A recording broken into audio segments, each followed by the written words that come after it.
ఏపీలో ఇప్పుడు భవన రాజకీయం నడుస్తోంది.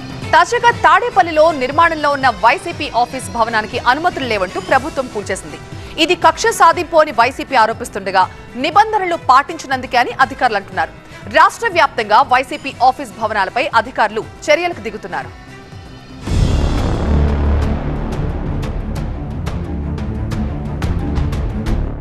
గుంటూరు జిల్లా మంగళగిరి తాడేపల్లి మున్సిపల్ కార్పొరేషన్ పరిధిలోని 202/A1 సర్వే నెంబర్లోని 2 ఎకరాల భూమిలో నిర్మిస్తున్న వైసీపీ కార్యాలయాన్ని అనుమతులు లేవంటూ అధికారులు కూల్చేశారు. భూమిని అప్పగించక ముందే నిర్మాణాలకు దిగడం చట్టవిరుద్ధమని నోటీసులు సర్వ్ చేసి మరీ యాక్షన్లోకి దిగినట్టు అధికారులు చెప్పారు. అయితే ఇది టీడీపీ ప్రభుత్వ కక్ష సాధింపు వైఖరికి నిదర్శనమని వైసీపీ ఆరోపించింది. చాలా ప్రాంతాల్లో వైసీపీ కార్యాలయాలను పనిగట్టుకుని కూల్చేస్తున్నారని అంబటి రాంబాబు ఆరోపించారు. టీడీపీ సెంట్రల్ ఆఫీస్ కూడా ప్రభుత్వ భూమిలో కట్టిందే అని వెల్లడించారు. ఎవరు అధికారంలో ఉన్నా ఇలాంటి చర్యలు సరైనవి కావని హితవు పలికారు. మీరు ఆ ప్రజావేదికను కూల్చేశారు, మేము చాలా పవిత్రులు అన్నారు. మీరే అంది ప్రజావేదిక ప్రభుత్వాన్ని, ఇది మా పార్టీది, చట్టబద్ధంగా మేము తీసుకున్నటువంటిది. మీరు చట్టబద్ధంగా తీసుకుని ఆఫీస్ కట్టుకున్నారు. కక్షపూరితంగా మీరు ఇవాళ వైఎస్ఆర్ కాంగ్రెస్ పార్టీకి సంబంధించినటువంటి నారా చంద్రబాబు నాయుడు గారు ఆలోచించాలి. ముఖ్యమంత్రిగా 4వసారి మీరు ప్రమాణ స్వీకారం చేశారు. చట్టబద్ధమైన పరిపాలన చేస్తామన్నారు, కక్ష సాధింపులు ఉండవన్నారు. What is this? ఇక వైసీపీ సుప్రీం జగన్మోహన్ రెడ్డి కూల్చివేతలపై తనదైన శైలిలో స్పందించారు. ట్వీట్ ద్వారా తన నిరసనను వ్యక్తం చేశారు. పూర్తి కావచ్చిన భవనాన్ని బుల్డోజర్లతో కూల్చేశారని ఆరోపించిన జగన్ హైకోర్టు ఆదేశాలను కూడా బేఖాతరు చేశారన్నారు. ఈ ఘటన ద్వారా 5 ఏళ్ల టీడీపీ పాలన ఎలా ఉంటుందో చెప్పకనే చెప్పారని విమర్శించారు. అక్కడతో ఆగక ప్రజాస్వామికవాదులంతా దీన్ని ఖండించాలని పిలుపునిచ్చారు.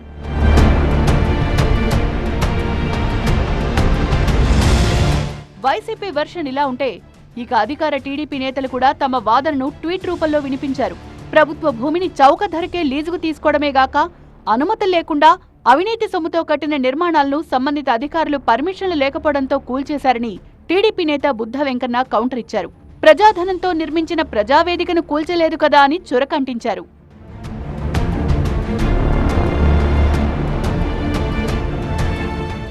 "2019లో వైసీపీ అధికారంలోకి వచ్చిన సమయంలో చంద్రబాబు నిర్మించిన ప్రజావేదిక కూల్చివేతపై సీఎం హోదాలో జగన్మోహన్ రెడ్డి కూడా ఇలాగే స్పందించారు. అక్రమ కట్టడాల కూల్చివేతను ప్రజావేదిక భవనం నుంచే ప్రారంభిస్తున్నామని చెప్పారు. ప్రజావేదికలో ఇదే చిట్ట చివరి కలెక్టర్ల సమావేశం. మరుసటి రోజే ఈ భవనాన్ని కూల్చేస్తామని అప్పట్లో ఆయన ప్రకటించారు. జగన్ ఆదేశాలతోనే అప్పటి అధికారులు ప్రజావేదికను కూల్చారు. నిబంధనలకు విరుద్ధంగా ఉన్నందుకే కూల్చేశామని జగన్ అప్పట్లో చెప్పారు.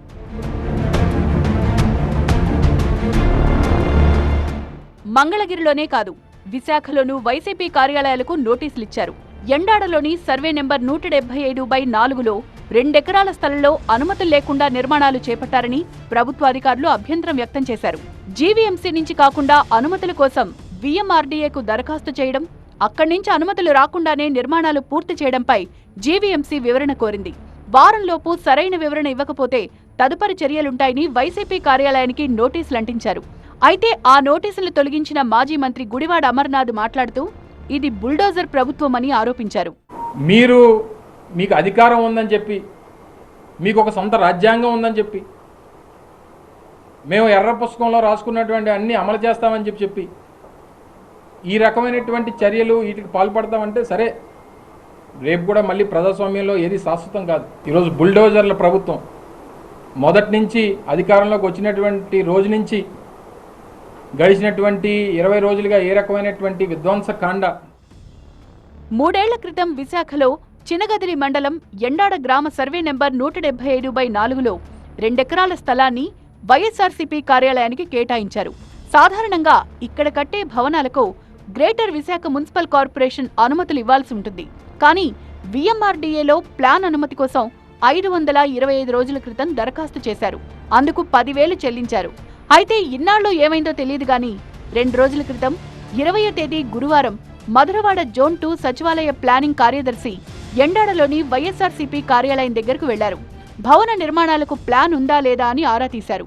525 రోజులుగా ఈ భవనాల ప్లాన్ దస్త్రం వీఎంఆర్డీఏలో పెండింగ్లో ఉంది. కానీ 20వ తేదీ 14 లక్షలు చెల్లించినట్టు, దీంతో ఎన్టీపీ లాగిన్ నుంచి అదే రోజు రాత్రి 7 గంటల 27 నిమిషాలకు దస్త్రం ముందుకు కదిలి విఎంఆర్డీఏ టౌన్ ప్లానింగ్లోని సతీష్ అనే ఉద్యోగి లాగిన్కు చేరింది. ఆ తర్వాత శుక్రవారం సాయంత్రం 3:57 డి రామానాయుడు అనే ఉద్యోగి లాగిన్కు వెళ్లగా అక్కడ 19 నిమిషాల్లో దస్త్రానికి ఆమోదముద్ర వేసి పై అధికారులకు పంపినట్టు తాజాగా గుర్తించిన జనసేన కార్పొరేటర్ మూర్తి యాదవ్ ఉన్నతాధికారులకు ఫిర్యాదు చేశారు. దీంతో విఎంఆర్డీఏ టౌన్ ప్లానింగ్ అధికారులు అనుమతులు నిలిపివేశారు. ఇది గమనించిన జీవీఎంసీ తాజాగా నోటీసులు జారీ చేసింది. దీంతో అటు అధికార ప్రతిపక్షాల మధ్య డైలాగ్ వార్ నడుస్తోంది.